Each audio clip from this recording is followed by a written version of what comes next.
dengan hasil foto dua yang persis. Tak mungkin. Kalau itu lilin menyala, api menyala, engkau ambil foto. Nanti semua foto dijejerkan, diperbandingkan. Tidak ada dua obor yang bentuknya sama. Karena api itu dinamis.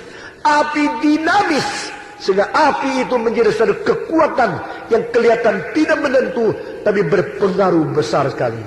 Allah menjadikan hambanya api. Saya harap pendeta-pendeta GRI semua memiliki sifat api. Saya mengharapkan penginjil-penginjil di gereja ini bersifat api. Saya mengharapkan semua guru-guru sekolah minggu bersifat api.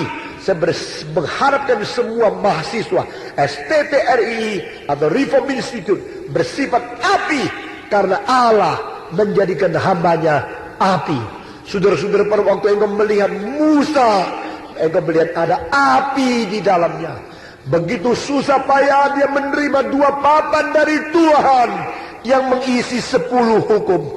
Pada waktu dia turun membawa dua loh batu yang berat luar biasa untuk menjadi pengajar moral yang paling penting sepanjang sejarah kepada orang Israel yang dipercayakan. Tapi waktu dia melihat orang Israel sedang melawan Tuhan, menyembah patung lembu emas yang dibentuk oleh mereka sendiri. Lalu mereka mengatakan, inilah Yehova, inilah Tuhan, inilah yang telah memimpin kita keluar daripada tanah Mesir. Dan dipimpin oleh Harun, kakak kandung daripada Musa sendiri. Musa pada waktu itu bagaimana? Berkompromi kah? Oh, jangan ganggu loh. Ini kakak saya sendiri loh. Ini lembu kan diizinkan oleh Harun, dibentuk lalu disebut sebagai Yehova. Yehova sang pencipta langit dan bumi. Sekarang menjadi selalu lembu emas yang kecil yang disembah sujud di sana. Mereka berkeliling, mereka bersorak-sorai, mereka menyembah sujud kepada satu patung bikinan manusia. Waktu Musa melihat, dia tidak peduli kakak tidak kakak. Dia tidak peduli ini orang sekarang menyebut Yehova, nama yang agung, tidak. Dia cuma tahu ini salah semua. Dia langsung dengan kemarahan, dia melempar kedua batu yang ada tulisan tangan Tuhan Allah sendiri, dihancurkan. Saudara-saudara, Tuhan marah tidak? Tuhan tidak marah. Karena apa? Karena kemarahan Musa adalah kemarahan yang 100% persis kemarahan Tuhan Allah. Jadi Tuhan membiarkan dia lempar batu yang ditulis oleh Tuhan sendiri, hancur. Setelah dia marah, lalu dia mengatakan, hari ini orang Israel yang mau setia kepada Tuhan, bunuhlah saudaramu yang menyembah kepada patung. Saudara-saudara, dan hari itu di antara mereka ada pembunuhan 3.000 orang mati. Sudah perhatikan perjanjian lama, pada waktu Taurat turun, hari itu yang mati 3.000.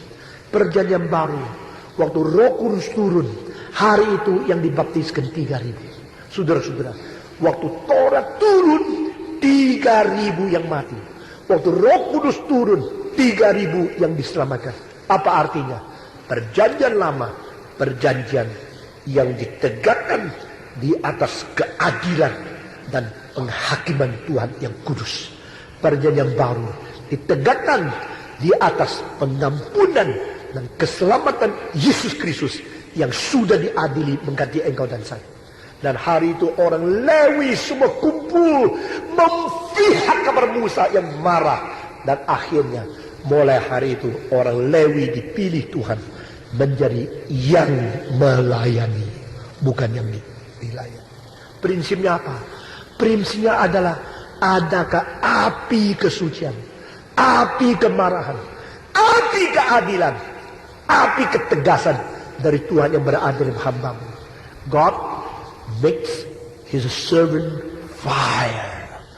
God himself is a consuming God. Orang tua makes his servant fire.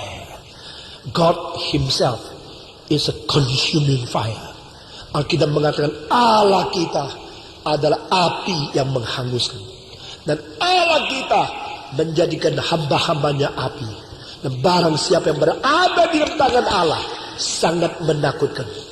How awful when a man is in the hand of God. Saudara jangan hanya mengerti Tuhan penuh dengan cinta kasih, cinta kasih, cinta kasih, pengampunan, pengampunan.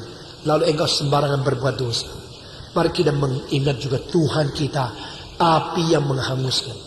Maka biar kita hidup suci, kita hidup takut kepada Tuhan, kita hidup diam tangan Tuhan, yang benar-benar dengan gentar menyembah sujud kepada Dia. Api adalah api sebagai sumber cahaya yang boleh kelihatan. Api adalah suatu gerakan dinamis yang sendirinya tidak mempunyai gejala menentu, tapi berpengaruh luar biasa. Ketiga, api adalah sumber dari energi dan kehangatan. Di mana ada api, di situ ada pembagian energi. Di mana ada api, di situ ada kehangatan yang keluar dari sumber api itu. Saudara-saudara, God makes His servant fire. Allah menjadikan hamba-hambanya api. Saya mau tanya, engkau melayani, orang yang dekat engkau merasakan kehangatan tidak? Orang yang dekat engkau merasa, ini orang Kristen dingin luar biasa loh. Dekat sama dia itu seperti binatang yang tidak berdarah. Saudara-saudara, atau binatang yang berdarah dingin. Itulah banyak orang Kristen. Orang duduk di sebelah engkau tidak pernah bilang selamat pagi, tidak pernah ngomong apa-apa. Ya biar mati hidup di sebelah, gua juga mati hidup sendiri kok. Lalu engkau seumur hidup menjadi orang yang dingin, apatetis, tidak pernah menjenguk, tidak pernah mensenyumkan diri, tidak pernah mau menawarkan sesuatu dari kehangatan dirimu. Itu tidak bisa. Yang mau menjadi hamba Tuhan harus ada apinya. Yang mau menjadi saksi Kristus harus ada apinya. Yang mau menjadi orang Kristen yang bersaksi, Kristen yang berfungsi, harus ada apinya. Maukah saudara mempunyai api dalam hidupmu? Mau tidak saudara-saudara? Saudara-saudara, Tuhan menjadikan hambanya api. Jadi kalau orang pegang tanganmu hangat, ada kehangatan keluar dari tanganmu. Ada orang engkau pegang tangannya kayak es, saudara-saudara, dingin luar biasa. Itu hanya karena tubuhnya kurang sehat. Tapi kalau dengar ngomong dia, ada hangat keluar karena rohaninya sehat. Tetapi ada semacam orang lain, tubuhnya kelihatan sehat, ngomong sama dia, dinginnya luar biasa. Lebih baik nak ketemu dia, lebih baik nak kenal dia, lebih baik nak bicara sama dia. Setiap kali bicara sama dia, dapat sesuatu kekesalan, penyesalan, kesusahan, dapat sesuatu tolakan dan sebagainya. Saudara-saudara, jadikan sesuatu biasa. Anytime, any person, anyone who close near you, and they got encouraged. Setiap kali engkau berbicara, setiap kali engkau mendekati orang, orang rasa ada kehangatan, ada friendship, ada warmth, ada encouragement, ada fire. Saya berdoa di hadapan Tuhan waktu saya masih muda. Setiap kali saya berkhotbah, Tuhan, biarlah pendengar merasakan kehadiran. Tolong saya Tuhan, kalau saya mau jadi hamba-Mu, saya harap waktu saya berkhotbah tentang cinta kasih, pendengar menerima kasih-Mu. Waktu saya berkhotbah tentang kesucian, pendengar merasa takut kepada-Mu. Waktu saya berkhotbah tentang kemarahan Tuhan, pendengar merasa hadirnya penghakiman-Mu. Sehingga setiap khotbah tidak sia-sia belaka. Setiap firman disampaikan mencapai satu khasiat untuk merubah jiwa orang yang dengar.